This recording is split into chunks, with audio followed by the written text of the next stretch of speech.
Welcome, welcome, welcome, all astrology family. Welcome to the Astro Hood. This is my sacred sage that I am burning. Actually, this is the sacred cedar. I don't even know if you can get a C on that, but the cedar flow through your nostrils and let the higher frequencies come down and wrap around you and elevate your thoughts, your feelings, your emotions, and open up your intuitions. This is all astrology. And we are going to talk about the full moon coming up in May. This is a really big full moon. It's also known as the Wesak full moon.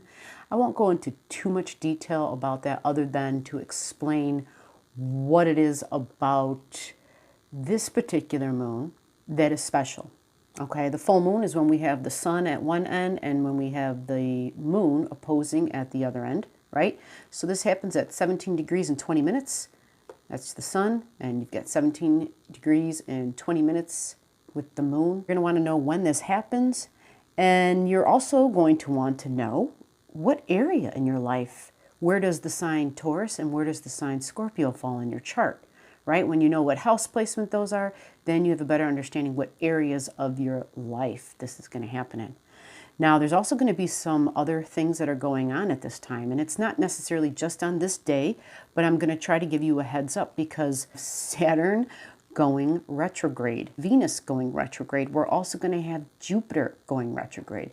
So Saturn will be at 157 taking a retrograde. Venus goes retrograde in the sign of Gemini. Saturn, when it takes its retrograde, goes at 157, which means it'll be dipping back into the Capricorn energy. Okay, and so that will definitely change what's going on.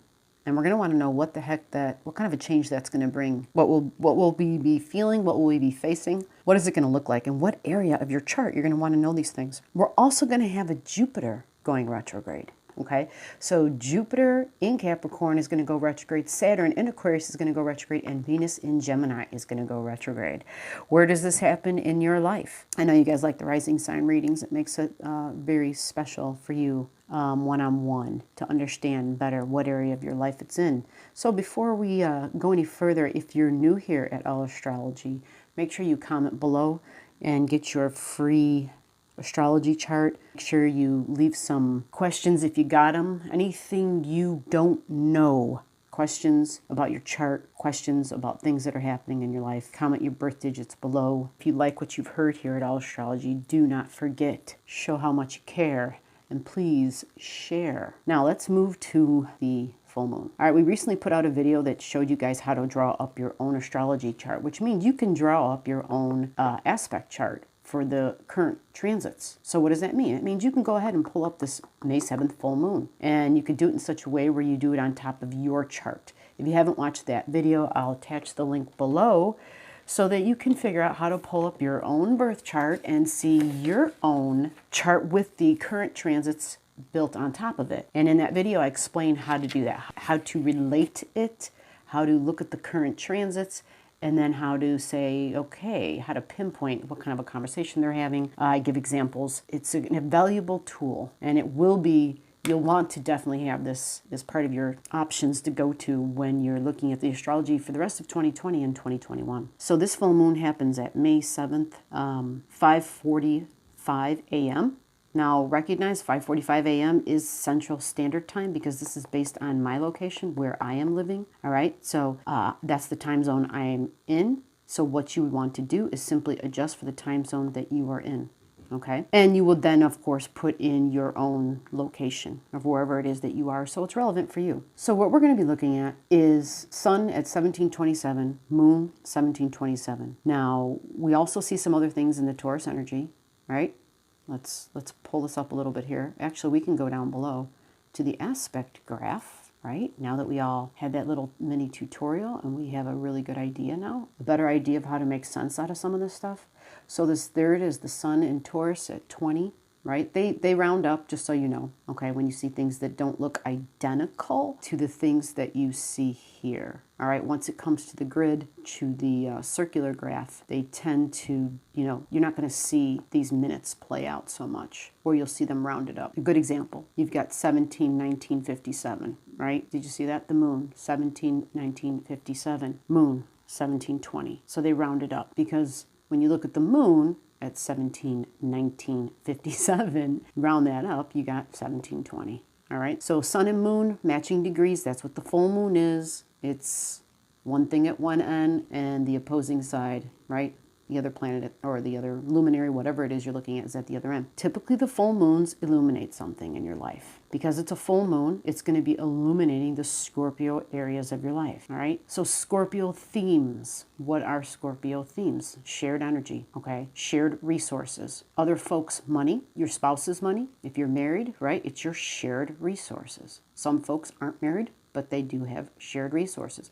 So when we say shared resources, this could also be people that you're in business with, right? Marriage can be very much like a business, a partnership, where your money is tied together. Well, business partnerships are like that as well. Some people say that the Scorpio sign represents insurance money and inheritances because Scorpio represents that regenerative physical death, but at the same time, death of something, death of a way of being. Doesn't have to always be physical. But when we refer to their physical death, yes, then we would talk about, okay, someone passed, if they had money, if they had valuables, if there's an insurance policy involved, right? So then they kind of connect that to that. So having the full moon there, remember something about the sign of Scorpio. It's very deep. It's below the surface. It's co-rulers, right? We've got, in ancient astrology, it was Mars, and in modern day astrology, they attach Pluto to it. And some folks like to recognize both of them. And they like to say, okay, Mars and Pluto are the ruler of Scorpio energy. So if you understand their rulers, you better understand this. Well, Pluto, we've been talking a lot about Pluto, right? Because Pluto's doing its retrograde at this point, right? The Pluto retrograde began like the 24th, 25th of April, depending upon where you live. And it began its retrograde at 25 degrees. And you can see here a good example of how slow Pluto is, right? This is for the 7th of May, and it's showing Pluto at 24:58, right? It barely moved. 24:58, 24:59, and then it flips to 25. So it's still pretty much where it was, and it is in the retrograde motion. So this rules this. And so what's happening here has a lot to do with what's going on here. Now that this is retrograde, that automatically means it's an internalization. It's a going within when we retrograde. It means we're reviewing, we're re-looking at something, we're just going over some of the same things in our life. And so we are going over, it's like a review of our shared resources. We internalize it, we take a look, and we reflect upon something. There's no forward movement when there's a retrograde, okay, because it's this going backwards thing. And it's more of, okay, now, life is different now than where it was during, before the last Pluto retrograde, right? Things, so much has changed. And so every time a retrograde comes up within that planet, it's a review of what's happened since the last time it was retrograding and in that area of that life. And then we get to see how far we've come, what have we learned, right? What has gone on with our shared resources in that time, okay? What's happened? What do they look like now, okay? So the moon being full and being lit brings something to our awareness. Something is lit up, and it is something that we are ready to release. It's a closure. This is what the full moon represents, a closure, a culmination, which then brings this, it's an ending. It's like, okay, I'm done with that. So understanding where your Scorpio energy is in your chart will give you more details as to what this means. And then knowing where your natal Pluto is, right? Follow the energy trail. Where is your natal Pluto in your chart? Now remember, this is just a general chart for the moment, okay? But when you look at your own chart, find out, what is your natal Pluto in? Okay, so if I were to say, let's take this natal Pluto, and we'll say, hey, this natal Pluto is actually an Aryan energy. Let's just pretend, right? And then different cardinal energy. So if I'm looking at my own Pluto and it's in Aries energy, holy shit, right? Pluto is extremely powerful. It's intense. And when you combine that with fire, right? Pluto is the underworld, okay? It's the very, very depths of below, right? Some say Pluto is the ruler of Hades. Now, this is, the mythology around it is that there is this whole sort of underworld activity with Pluto, okay? But the goal of Pluto is to rise up and to have this altruistic meaning, right? To do what's best for all involved. But if Pluto was an Aryan energy re-emphasizes me, right? and being kind of short-sighted, not thinking for the long term, okay? Successful Pluto stuff is definitely being smart and thinking and seeing all the details, which this doesn't really like to focus on. Arian energy tends to, I have a thought and I want to act on it right away with my body. Now, a person with Pluto and Aries would be extremely powerful, would be one hell of a being to deal with, because this is body, right? Myself and my body, it's firepower, right? It's Mars ruled. So there's a certain sense of commonality Pluto and Aryan energy would have, since this ruler is Mars, right? And since when we go back to ancient astrology, Mars was the ruler of Scorpio energy. So there are some similar traits that these signs have, and being very powerful. This is firepower, okay? This is, I can use my emotions as firepower, my watery emotions as firepower. So what does that mean? This brings up this next element, this next feeling and emotion that this full moon is going to have, and it's our emotions, all right? Our deep emotional world. Emotions that we are aware of. This is not subconscious emotions, all right? These are things we're aware of, but that we hide. They're vulnerable things that we feel are our vulnerabilities, and we hide from others because we feel that these are things that we're not willing or ready to share with other people about ourselves. So we keep them hidden. So the goal of having a full moon there is there's something that comes to light, and we're like, you know what? I'm kind of done with that. I kind of realize, like, I can share this part of myself possibly. I can be done hiding whatever this one thing was about myself. And maybe there was more than one thing, and that's perfectly fine. So knowing where this is in your chart, depending upon your rising sign, will tell you exactly, what area of your life this is in, and that will help you to further understand even more as well. Okay, let's talk about this sun over here at 1720. It's in Taurus. Taurus is the opposing energy of Scorpio energy, right? This is water, this is earth, this is fixed water, fixed emotions, all right? And the moon represents more emotions. So this can be very emotional. Find out where this happens in your life. If you don't know, comment your stuff below. If you have your birth digits, I can tell you that information before I forget. I'm also going to do another ceremony. This will be the full moon ceremony. I'm going to hold this ceremony on the 7th. And this is a ceremony that is going to be all about what we want to release, what we are willing to release, what we are done with in our life.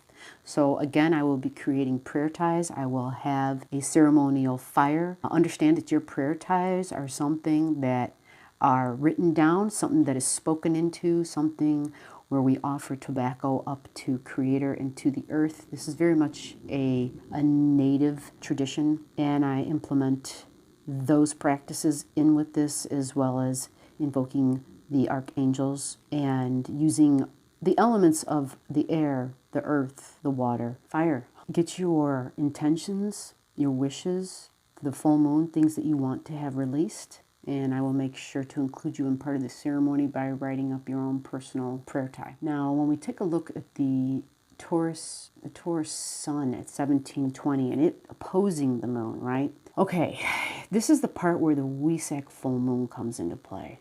And this isn't specifically just about the Wesak, because every full moon, because we have a highlight of our emotions, the idea, the goal is to go to the opposing energy, right? The opposing side of the emotions in the water, and to ground it, because that's what we're going to do. We're going to utilize earth energy. We're using Taurian energy, okay? So this wants things to be pleasant, to be peaceful, to be beautiful, right? We want something for everybody. Right? We want everybody to feel good and to be in a place where they're comfortable, right? This is a big comfort sign.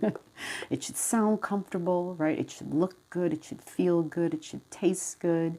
It should, this is comfort, right? And these things help us to ground ourselves, right? Textiles, when we touch something, it helps us to get closer to the earth and the animals especially, right? Talk about the earth and connecting in with Mother Earth herself. This energy, right? How do we ground it? How do we get away from the extreme emotionalism that can happen? We go to the opposite side. When you know where this is in your chart, where your Taurus energy is going to be, you're going to understand better what activities you can engage in, what things you can do to help ground the emotions, to stay calm and more rational. Because if you take a look at what's some of the other things that are happening at this time, let me squinch this down just a little bit so you can see the rest of the planets that are going to be involved. Not necessarily just this day, but the days following, okay? If you look at Mercury, right, normally we say when we get really emotional, okay, emotions tend to block our thinking and our rationale and our logic. Yeah, we're in the middle of a thunderstorm right now. I think it's the 28th, Tuesday, the 28th of April, and it's been crazy. You get like sun, then you get rain, and anyway. So we've got Mercury at 2023. Now Mars, okay, because we want to look for fixed energy for the squares, right? We go this way, down into the Leo energy, and there's nothing there. Nothing that we see, right? We look over here in the other fixed energy, and we've got Mars at 2604, right? This is fixed. Aquarius is fixed. Leo is fixed. Taurus is fixed. And then Scorpio completes the fixed cross, okay? What this means, because Mercury moves fast, is that literally 3 days after the full moon, we're going to have Mercury squaring Mars, okay? So on the day of the full moon, there is a square. It's a 4-degree orb, so it's not super strong, okay? Depending upon your level of sensitivity, you could feel this, especially since Mars in Aquarian energy can be shocking, to say the least, because of the fact that Mars is all about bursts of energy, okay? Bursts of energy, almost to the degree where it can be unpredictable. It just it's kind of, it just happens. This energy, Aquarian energy, remember its ruler is Uranus. And Uranus energy is electricity, is bursts of information, bursts of energy. So we've got a sign that is known to be kind of like spasmodic almost, and it's here in this fixed air sign, unpredictable. And so when that squares the thinking and the logic, it can be rough. And there's a couple of reasons, other than shocking and unpredictable, and not just shocking, unpredictable, but done in a way where it might be a lashing out or even a mean, because it's a square. So it's not pleasant. And it's Mars. And Mars can be a bit rough, especially in this sign. Its communication can be quite rough. And we can think of public figures where we're seeing that occur, whether we know their chart or not. We see how Mars in Aquarian energy, remember, Aquarius is the people, Aquarius is humanity, Aquarius is group energy, all right? Keep that in mind.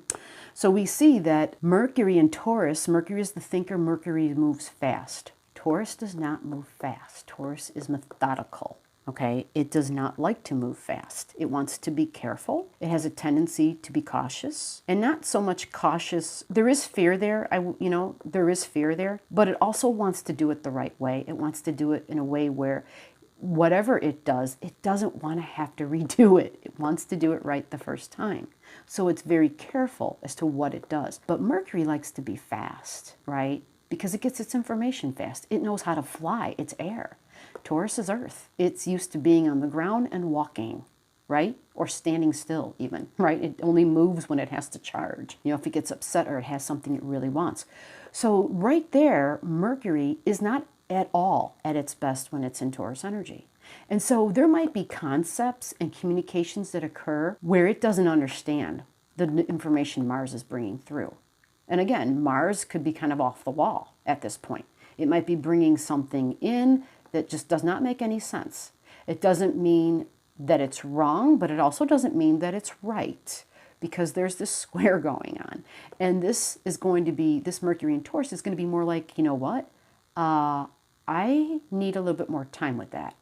I need some more time to think this through. Well, remember, folks, Mars is very impatient, really impatient. And it's in a sign, the Aquarian energy, if it's not operating on a high level, it's quite rebellious, meaning I'm doing this just to be a rebel, not even because I think it's good for all of us, but because it's different and I can be rebellious to show you how I am free, show you how I am independent, to show you how I am not part of the group, how I could possibly be above the group, right? How I am the leader of the group, right? Doesn't Mars like to be the leader? Sure does. But so you have to be careful of the leaders at this time, right? This is what this is saying. Use your Mercury and Taurian energy and be cautious, right? And also the sun is very close to Mercury, okay? And in ancient astrology, the teaching is that when any planet is this close to the sun's rays block out. It overpowers that other planet, okay? So Mercury's hidden, basically, at this time. And all you're getting is the sun. And so that Mercury, again, is not doing very well in Taurus energy. And so when there's a communication gap happening, right? When there's this, it creates more frustration, and that's what's going to occur. There's frustration and tension and testing, and that's what that is. So we're going to be asked to be patient. Mars is going to demand immediate action. And, this is saying, no, you have to have some patience. We can't just automatically go off just because you think you have this great idea. Now, the good thing is that Mars will be trining Venus still, right? We've got 2604, Venus is at 21. They're in air, they're very compatible. This is also about talking and thinking and communicating. This thinks that it has the answers. If it's connected and acting on a high level, it is connected to the mind of God, so to speak, right? It can be bringing in some very high frequencies. And this can be really beautiful. So you always want to see what's going on in your own chart, folks. Okay, remember, this is the overarching energies. These are the transits. For all we know, this could be aspecting something really beautiful in your chart, right? You may have Mercury in your own natal chart in Gemini. You may have Mercury in Libra in your chart, right? And so these are all air. And it would be communicating very well, all right? So if you don't know your stuff, if you don't have your own chart, if you have your digits and you don't care to even want it, you don't have the inclination to draw up your own chart, that's what we're here for. Just comment your stuff below and I'll take care of that for you. Now, why do we go to the opposing side? Because of the fact that we don't want to be in an emotional state. Now, when we talk about the Wesak full moon, okay, the Wesak full moon just basically, how it originated, it has to do with Buddha, the teachings of Buddha. All right, and if you aren't familiar with that, that's absolutely fine. But if you know anything about Buddha at all, he denounced desire. That's what Buddha did. His teachings were that it is your attachment to desire. And what does Taurus rule? What I want, right? Remember what I said about the sign of Taurus. It's that fist that holds on to something that won't let go. Desire, right? That's what Taurus rules. And Buddha taught that if you want to truly be free, you must detach from your desires. Buddha was born into a rich family.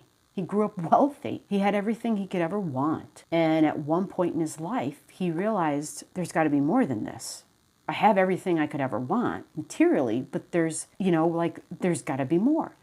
And so he literally denounced. He let go. Now, he was a bit extreme because he did, he had like a family, but he had this drive, this mission to prove and to live it out, that he could live a life of liberation, that he could be free. He could be so free that he would not be attached to people, right? To love, to desire, to lust. He wouldn't have physical attachments to things. And so the sign of Taurus represents our ability to have this unbelievable, unquenchable desire, okay? And that's why the Venus season, which is the month of April, full moon, new moon, all ruled by Venus. And now, folks, we're going to be experiencing a very rare Venus retrograding and taking like forever to get through this sign. This is like such a big emphasis on desire, right? Reevaluating what we desire. The Wesak full moon is when the story goes that Buddha, the ascended master,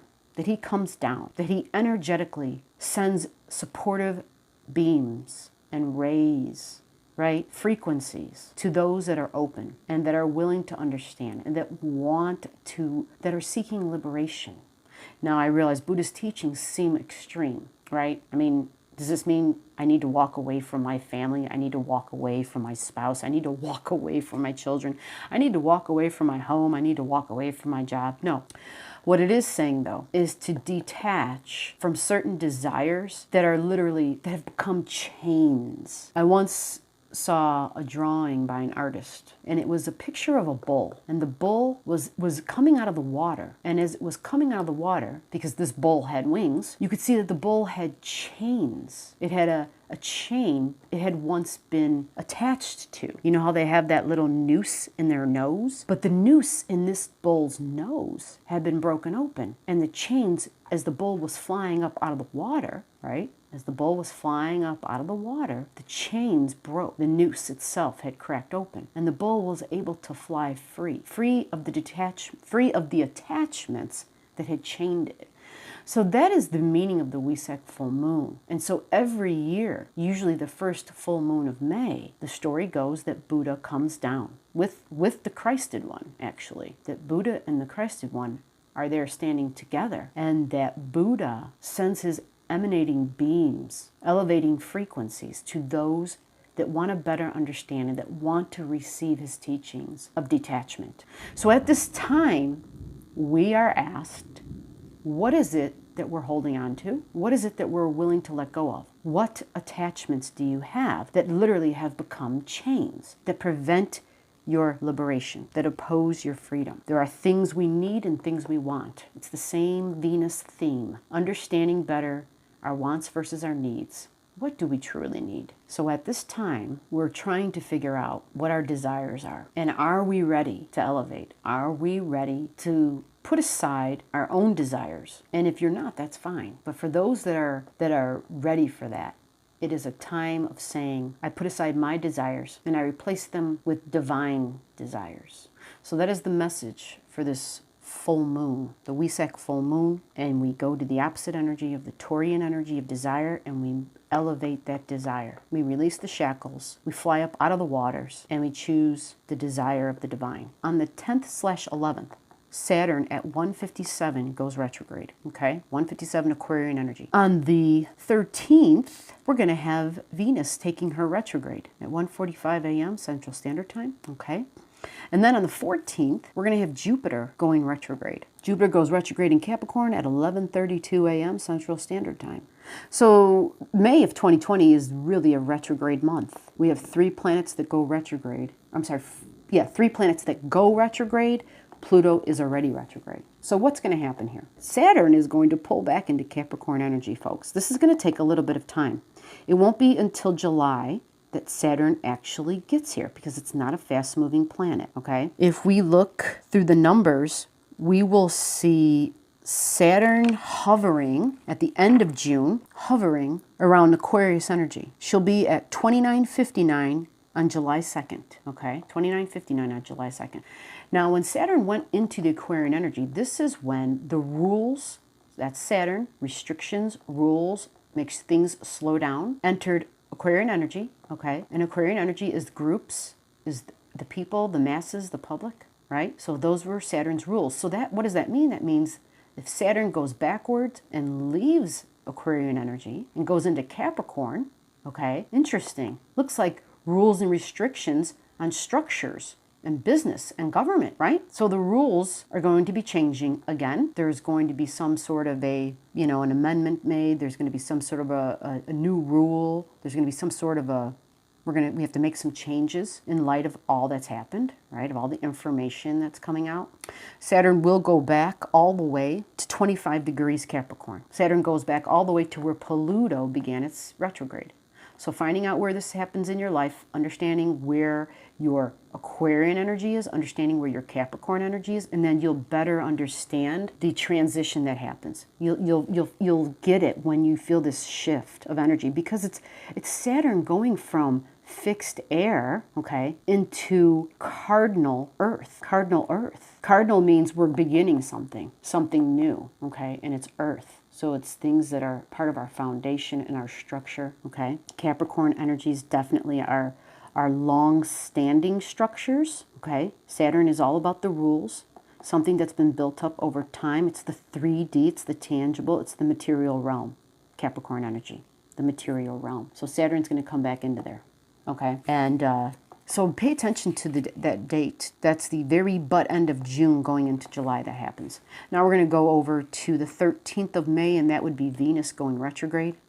Okay, on the 13th of May, Venus, trying to find Venus's degrees to be exact for you, my little thing is missing here. So May 13th, Venus will be at 2150, almost identical to where she is here. On the full moon, she's 2112. Venus goes backwards. Venus stays retrograde, folks, all the way until the 24th of June, all the way to the 24th of June. And by then, she's going to go all the way back to 5 degrees Gemini energy. So find out where Gemini energy is in your chart, okay? Gemini energy is communication, talking, speaking, thinking. Venus is our resources, what we value. You know, you can't help but understand Gemini energy. Day-to-day activities, routines, your community, your immediate community. So on a small scale, this is in your house, your next door neighbors, your siblings. On a bigger scale, this is the town you live in, your community. Remember, Gemini is trade. You could see how this is going to occur, right? Things happening within your community, businesses, money, commerce, trading, right? Trading your skills for somebody else's skills, whatever your strengths are. What are you good at? Somebody else says they got something good. You know, this is, you know, bartering, right? I'm mentioning it like this because the nodes on the day of the new moon, I know I didn't, or I'm sorry, the full moon, this is B2946 in Gemini energy. So that's 2946 in Sagittarius energy. Again, when you look where the north node is, this is where we're headed. If the north node is in Gemini, folks, this puts a big emphasis on all Gemini activities. So finding out where Gemini is in your chart will really tell you what's going to be going on in your life for 2021. This will be a big factor. Wherever the north node goes, it's golden. You can count on it. It's going to happen. The north node never fails. It is where you're going, without a doubt. Even if you know nothing else about astrology, you could just follow that north node and be like, oh shit, north node's going into Gemini. Well, what area is it in my life? Let's pretend it's in, well, on this particular chart for this, you know, this time I pulled up, it does just happen to be in the second house. Whoa. So we're talking income, values, resources, money, what I value, my resources. And I said Gemini's communication, thinking, talking, trade. When we think about trade and skill sets, Gemini is learning, okay? It's not higher learning like Sagittarius, like university learning. This is about day-to-day stuff, you know, things you would teach your children at home, grade school kids, right? This could be high school students too. But it really comes down, Gemini is very crafty. It's the arms, it's the hands, it's the fingers, right? So you could see the trades literally, other than just, hey, we're going to barter and trade, the trades being emphasized and becoming part of the big picture, right? Learn how to build with your hands, how to do things, carpentry, like the trades, whether that's plumbing or welding. I'm hearing a lot of that. For young folks, I have a family member, she just became a female welder recently, right? I could totally see this becoming, you know, recognizing the node is where we're headed, and it stays in a sign. Roughly the node will stay in Gemini for like 18 months, half of 2020 and a good portion of 2021. Venus is money. Venus is gonna be hanging out in Gemini all the way until August, but the nodes will still be there, okay? The nodes are still gonna be floating through there. So we go through the next retrograde, and it's Jupiter, okay? Jupiter retrograde. Jupiter retrograding through the sign of Capricorn. Now, we had to talk about this the other day, about Jupiter's power in Capricorn. Jupiter is actually exalted in Cancer energy. Cancer energy is our emotional stability, okay? Capricorn energy is more of our tangible stability, our tangible security, our 3D world, okay? This is our emotional world, and this is the opposite, right? Water, earth, tangible, practical, 3D. So our practical stability. Jupiter's going to go backwards, okay? Jupiter going backwards in the government structures and businesses, things that we've built up over a long period of time. Jupiter represents freedom. Jupiter represents long distance travels. So traveling by the airplane, long distance travels. Doesn't have to be just by the airplane though, although Jupiter is air, right? It's the gas giant, I should say. But Jupiter rules Sagittarius energy, you know, and the south node's going through Sagittarius, because the north node's going through Capricorn, or going through Gemini. And if this is where we're headed, this is what we're releasing. So that means, like, yeah, 6 months of 2020 that are left. It's actually more than 6 months, though, because we're now in May. May is the 5th month of the year. So that means there's really 7, 8 months we're dealing with here. And then If this has to do with freedom and flight, right? It's that arrow that you shoot up in the air and it flies. And this is the south node. I know you don't see the south node, remember? They never print the south nodes on charts. You just have to know where your north node is. And inside your mind's eye, you have to remember where it's at. So we've got the south node here at 2946. And so this is what we're releasing and what we're letting go. We're releasing our ideas, our beliefs, our opinions, that's Sagittarius, about our long distance journeys. Meaning, looks like something new is going to occur because we're releasing what we used to do. That's going to be different. Well, a lot of that makes sense, right? After what's gone on, trailing on a plane, one person ill, well, then you're all ill, right? This whole pandemic crap, right? Who the hell's going to want to get on a plane? So things are changing. And Jupiter being the ruler and this being business over here, right? This would be the airlines, okay? So Jupiter's going to be retrograding. Remember, retrogrades are all about going within and rethinking something, reevaluating. Because this Jupiter retrograding backwards, things are different now. All of our lives are very different than what they used to be. So we have to really rethink this. We have to really rethink the businesses and structures that have been set up over a long period of time. We're going to be having to make major changes. We know this is happening because this is Pluto. And we all, right, we've been talking about it. Pluto still has four more years to go in this sign. You know, it won't get here till like 2024, 2025 into Aquarian energy. And at that time it goes into Earth, which means Pluto will be done transforming, transmuting, changing our 3D tangible world that we built, that took us traditional things that we'd built up over long periods of time. Pluto's 3/4 of a way of changing that. So Jupiter energy, Jupiter is our beliefs. Jupiter also represents the law, people. Think about that too. I'm kind of hoping that it steps up, but Jupiter, because it's in Capricorn, it is in its lowest point. It doesn't have a lot of power here, unfortunately. But Jupiter should do pretty good. Once December of 2020 hits, Jupiter will be with Saturn entering Aquarian energy. And this will be something that will be a nice phase when we see those guys together, hand in hand, going through Aquarius. This should be a new world view, so to speak. This is air, and it'll be fast. Fast thinking, fast connecting, and it'll be trining. Think about this. It'll be trining the North Node, which will be in air in Gemini. Think about that, okay? And this is Venus squaring Neptune. This is a big deal, okay? Venus talking, communicating. I love talking. I love communicating about what I'm thinking about. And squares Neptune. Now, Venus typically, a Venus square, a lot of people would say there's no such thing as a Venus square. Even though you can technically call it a square, Venus is never bad. She's just always wants things to be beautiful. So here's the deal. What happens? What happens when Venus and Neptune start talking? Well, Gemini has a tendency, can have the tendency to operate at the other side of its energy. The other side of its energy is exaggeration, boasting, okay? So you want to be careful about that. It may be intentional boasting or an intentional profession, professing, an intentional professing of love, because this is very idealistic, okay? And on a high level, Neptune is a higher octave of Venus, so they both idealistically want the same thing, but because it's connected to Gemini, and it is squaring technically, it can, and this can be adding, clouds of illusion and delusion. Neptune outweighs Venus. Neptune is more powerful than Venus. So when Neptune talks to Venus, Venus is like starstruck. Venus is like, oh my God, right? She can't see clearly. Neptune's gone ahead and stepped over to her and put the glasses on her. And so Venus is, already loving things that look wonderful and sound wonderful. And so she's believing it hook, line, and sinker, whatever it is, right? She can be vulnerable at this time. She could be like believing the chunk of ice that the Eskimos sold her and said, but this is a diamond. You know what I mean? So you would want to just be aware of that. There could be intentional information,